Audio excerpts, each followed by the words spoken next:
We've been together for 5 years. I'm 7 months pregnant and hate how my husband hates me.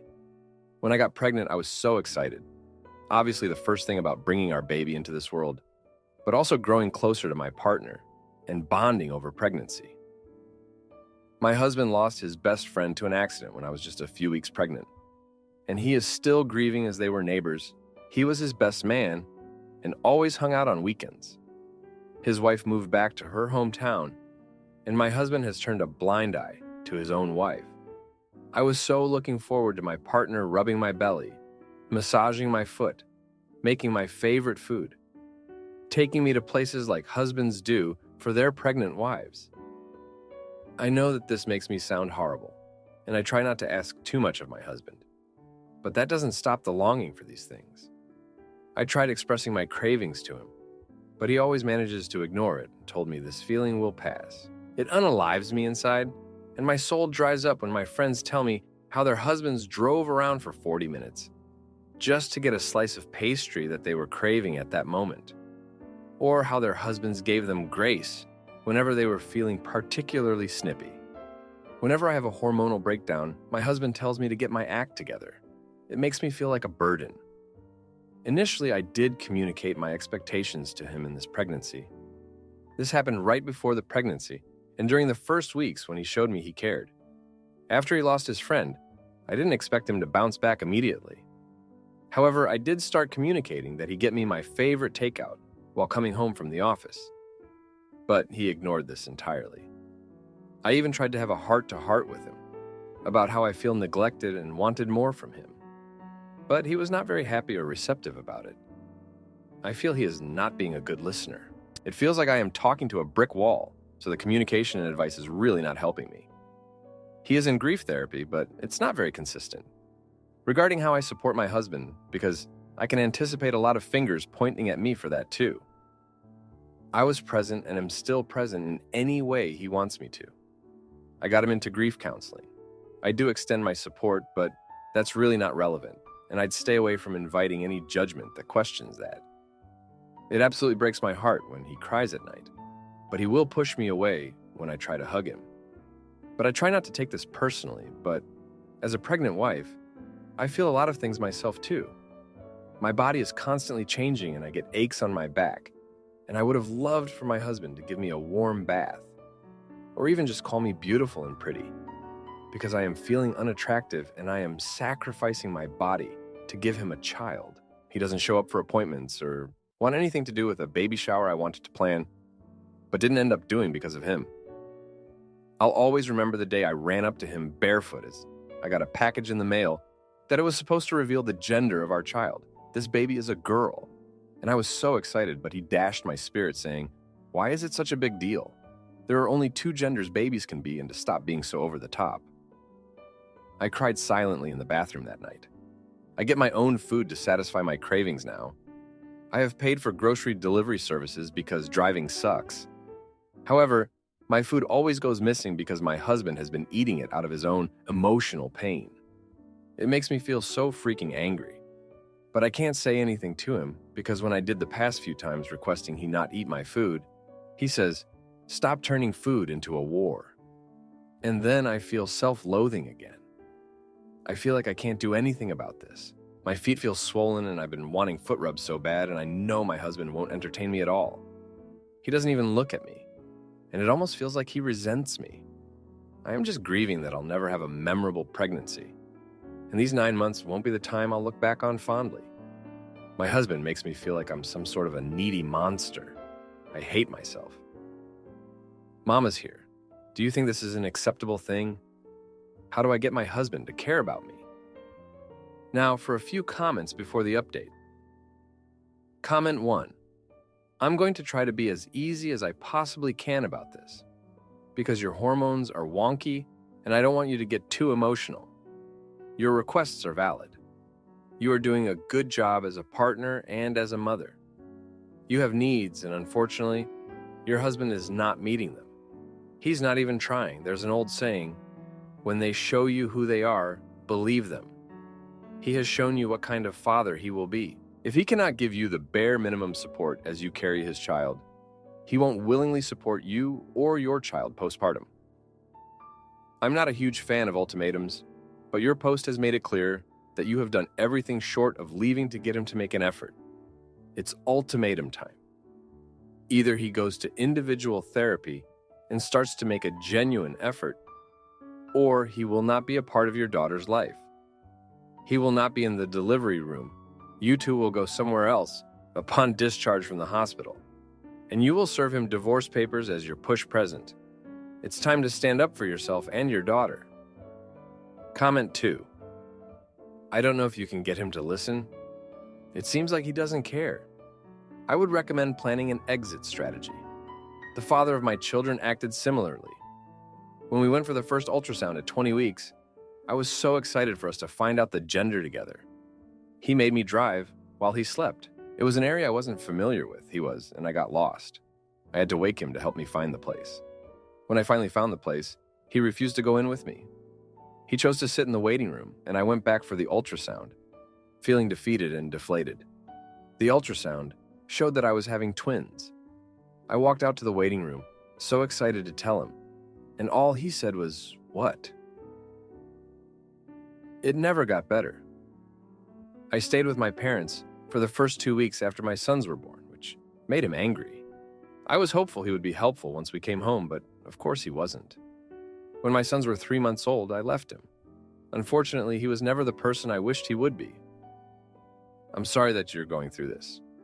Now, for the update, thanks for sticking around. So, things went from bad to worse. Remember how I said my husband was eating my food? Well, he started doing more than that. He started going out late, not telling me where he was going, and coming back smelling like smoke and booze. I was worried sick, thinking maybe he's got some bad habits to cope with his grief. But no, it was more than that. Turns out, he's been seeing someone. Yeah, you heard that right. Someone from his grief support group. I found out when I saw a text pop up on his phone while he was in the shower. My heart sank. I confronted him, and he didn't even deny it. Said he needed someone who understood what he was going through. As if I wasn't right here, carrying his child, trying to understand and be there for him. I was furious, heartbroken, and felt so betrayed. I told him he needed to choose, us or her. He said he needed time to think. Time to think. As if our 5 years and a baby on the way didn't make it clear enough. While he was thinking, I had my own problems. My backaches got so bad I had to see the doctor more often. And guess what? My husband missed another appointment. So I went alone, as usual. The doctor said I needed to take it easy because of the stress. Stress, yeah, tell me about it. Then, one day, I got a call from the bank. We were overdrawn. My husband had been taking money out of our savings. Money we were saving for the baby. He was using it to buy gifts for her. I lost it. I called him screaming, asking how he could do this to us. He said he was sorry, that he'd fix it, but sorry doesn't put money back in the bank. I moved into the guest room. I couldn't stand to be near him. I felt so alone. My friends tried to help, but it's not the same. They have their own lives, their own happy families. And then, the final blow. He came home one night and said he wanted a divorce. Said he loved her and that he couldn't live a lie anymore. I was devastated. I saw it coming, but it still hurt like hell. But here's where things took a turn. His girlfriend, she showed up at our house. She was angry, said he'd lied to her too, said he told her we were already separated. She didn't know about the baby. She didn't know anything. She left him right there on our doorstep. He begged me to forgive him, to let him make it up to me and our baby. But I couldn't. I just couldn't. I told him to leave. I needed space to think, to figure out what to do next for me and my baby girl. So now here I am, 7 months pregnant, soon to be a single mom. I'm scared, but I'm also relieved. Relieved that I don't have to deal with his lies and betrayal anymore. I'm going to focus on me and my baby. We'll be okay. We have to be. Thanks for reading. My husband criticizes my late-night cooking and sleeps in the guest room, only to confess an affair. So I focus on my career and land, a promotion to show him who's really in charge. We both work full-time and have 3 kids and after-school activities. Monday is a work-from-home day for me. After work, I brought my son to gymnastics, then stopped at the grocery store to buy food for my husband's work lunches. Usually I make them on Sundays, but the weekend flew by. I get home around 7:30 p.m. and start cooking said lunches. I had chatted with my husband leaving gymnastics and told him this plan. About 20 minutes into the cooking process, my husband, who had been sitting on the couch playing a phone game since I got home, said something to the effect of, "What are you doing? Why are you even cooking so late?" I responded, reminding him that I was prepping his lunches. At this point, I'm in a great mood. I had a really good day and felt like I was on a roll getting everything done on a Monday. He proceeds to say something like, "Why don't you just relax and do all that tomorrow?" I explained that I'd rather just get it all out of the way. Besides, tomorrow I'll be busy with other stuff I need to get done. His response, "You're so damn hard-headed." Not a teasing or funny tone. He was frustrated, I got upset, and told him that hurt my feelings. From there, he doubled down and went on a monologue about how he can never say the right thing. How can he get me to just relax instead of being so busy? He was just trying to help. I tried to explain that it didn't feel helpful to just tell me to sit down when I have stuff to get done. I appreciate the concern, but it feels like he just wanted me to obey, rather than hear and respect my own time management perspective. So anyway, I told him that this conversation wasn't helping. It was only making me feel worse. At this point, I felt like I was doing all of this for him in the first place, after a busy day, because I love him and it makes me feel good to send him to work with good food. So maybe that's why it stung so bad when he threw a jab at me.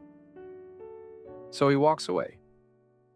I continue cooking, clean the kitchen up, take a shower, and lay down. He went to the garage to work out. This isn't totally unusual for when he gets frustrated, but he never came to bed. He slept in the guest room, and now it's 2 days later. I know that was ridiculously long. It was therapeutic to try and remember each piece, to talk my own brain through it. A few more general trends in our house that make this feel like another paper cut. He has always responded defensively when I try to share any feelings with him. Often when I share an "I felt hurt after" concern, the conversation somehow ends with me apologizing or taking ownership of something I did wrong. Most of the time, it's that I didn't tell him my feelings were hurt in the right way. I said XYZ and I should have said ABC. The biggest for me is that I am always the one trying to reconnect after an argument. 98% of the time, even when he was dead wrong, I am the only one finding something to apologize for, or even more often deciding to just let it go and make amends. I rarely get a sincere apology, and it's making me feel a little bit crazy. I can't possibly be wrong every single time, right? Oof. Okay, so my ask is, how can I move forward? I need advice. Do I just reach out to him to reconnect and drop this since it was so small and dumb? Do I wait for him to reach out since he started this Cold War? What could I be missing from his perspective that's causing this level of frustration for him? Now, for a few comments before the update. Comment 1. Op, this feels kind of hurtful. The way you're not allowed to express feelings to him. I recommend therapy for you and just you, so you can learn some coping mechanisms for dealing with basically his tantrums. The best way to move forward with the silent treatment is to not engage. I wouldn't recommend couples counseling. First, I don't think it's a good idea to get counseling with someone that could be hurtful. But you should ask your therapist what they think once they have more information. Comment 2. Stop cooking his lunches. If he complains, say you didn't feel like he appreciated the effort, so you decided to stop doing it. Plus, he is the one who suggested you relax more, so relax more.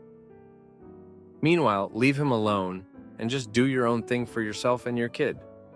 When he said you are hard-headed, he meant himself. Clearly he is. So just give him space until he decides to be a better husband. Now for the update. Thanks for sticking around for the update. Well, a lot has happened since the last post. So, after my husband camped out in the guest room for 2 days, he finally emerged with a suitcase in hand. He said he needed space and was going to stay with his brother. I was shocked. His brother lives across the country. This wasn't just space. This was him fleeing to another time zone. I was left to juggle work, the kids, and their activities alone. It was tough, but I managed. Then, 4 days into his self-imposed exile, I got a call from his brother's wife. She was crying, saying my husband had confessed to an affair. I felt like I'd been punched in the gut. The affair had been going on for months with a coworker of his. I was furious, hurt, and embarrassed. But the soap opera didn't end there. 2 days later, he came back, tail between his legs, saying the affair was a mistake, that he'd ended it and he wanted to make things right. He looked desperate, and I felt a twisted mix of satisfaction seeing him grovel and a deep, aching sadness for the state of our marriage. I didn't know what to do. I was torn between kicking him out for good or trying to salvage what was left of our family. The kids were confused and upset, sensing the tension. I had to think about them too. In a moment of weakness, or maybe it was exhaustion, I told him he could stay in the guest room while we figured things out. I was angry at myself for even letting him back in the house. I felt weak, like I was betraying my own self-respect. The next day, I found out I was being considered for a promotion at work. It was a big deal, something I'd been working towards for years, but with everything going on at home, I wasn't sure I could handle the added responsibility. I was already stretched thin. Then, my oldest caught the flu, and I had to take time off work to care for him. It was like life was testing me to see how much I could handle. My husband tried to help, but I couldn't even look at him without feeling a mix of rage and heartache. I had to make a decision about the job offer. I decided to go for it. I needed something positive, something that was just for me. I got the promotion, and it felt like a small victory in the sea of chaos. As for my husband, I'm still figuring that out. I haven't forgiven him, not really. But for now, he's here, trying to make amends, and I'm just trying to get through each day. Thanks for reading. My boyfriend forgets our first time was supposed to be special. So when his ex fakes a pregnancy, I take that job across the country and leave him questioning his choices. I, 31-year-old female, had intimacy with my boyfriend, 32-year-old male, for the first time, but don't remember it. We've been dating for almost 2 months, but I had just gotten back from a trip that lasted 3 weeks, so we haven't seen each other for a bit.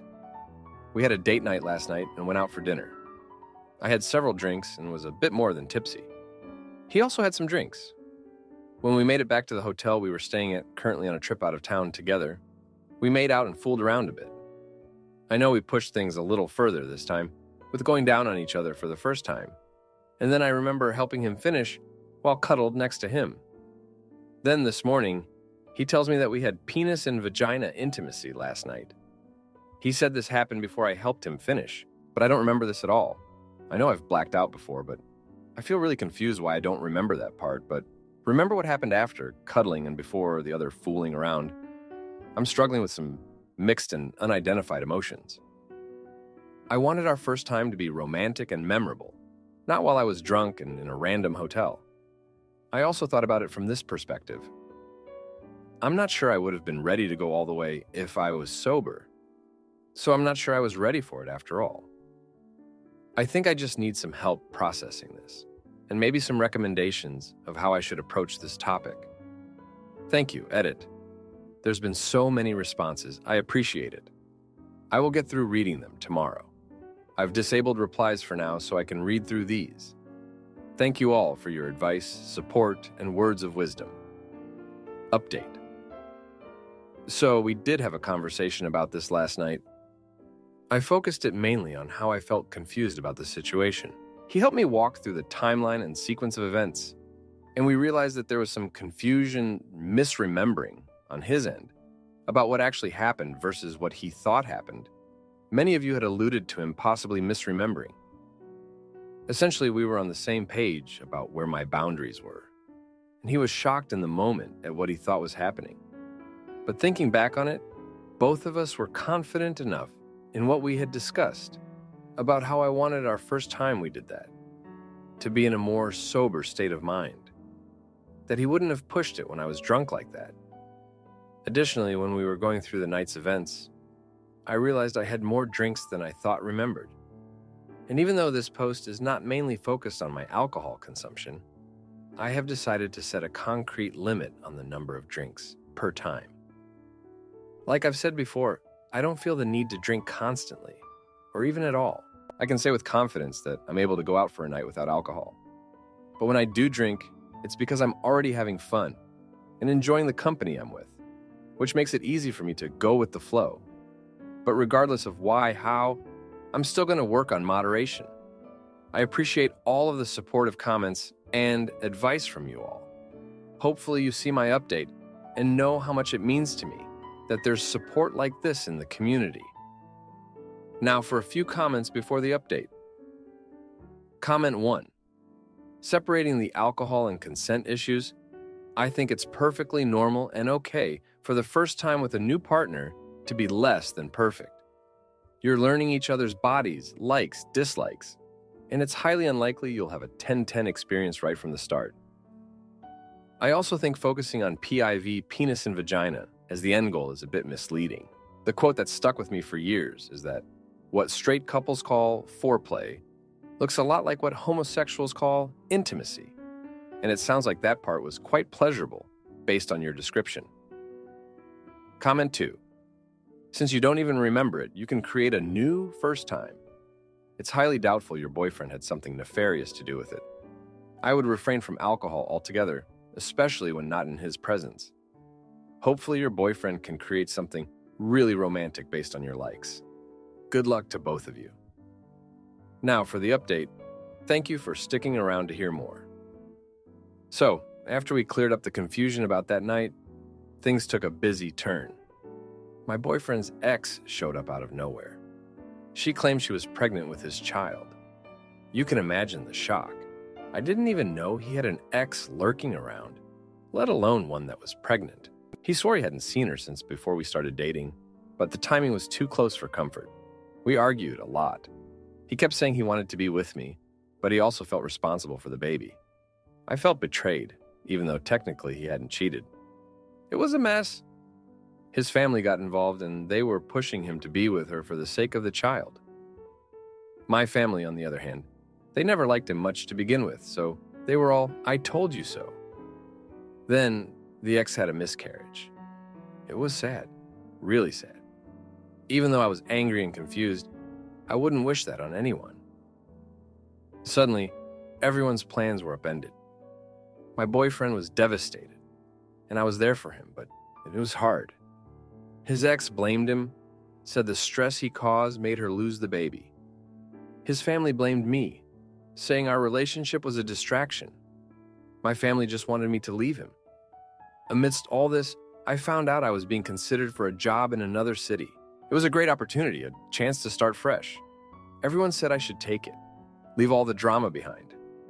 But I couldn't. I felt like I needed to stay to support my boyfriend through the aftermath of the miscarriage. He was a wreck, and I couldn't just abandon him, even though part of me wanted to escape. Then, as if things couldn't get more complicated, his ex came back with a shocker. She lied about the miscarriage. She was still pregnant. She said she did it to test his loyalty to her and the baby. It was like a soap opera, and I was living in it. My boyfriend was torn again, and I was just standing there watching the show, feeling like a fool for staying. I still haven't decided about the job. I know everyone's screaming at me to take it, to run away from this toxic mess. But here I am, still trying to pick up the pieces of a relationship that maybe was never meant to be whole. I'm not oblivious to the toxicity, but I can't seem to let go. Maybe I'm scared of starting over, or maybe I'm just too stubborn to admit defeat. Thank you for reading. If you like this video, you'll probably like these too. Also, while you're here, please consider subscribing. It's your support that keeps this channel alive and allows me to make better and longer videos. Have a great day.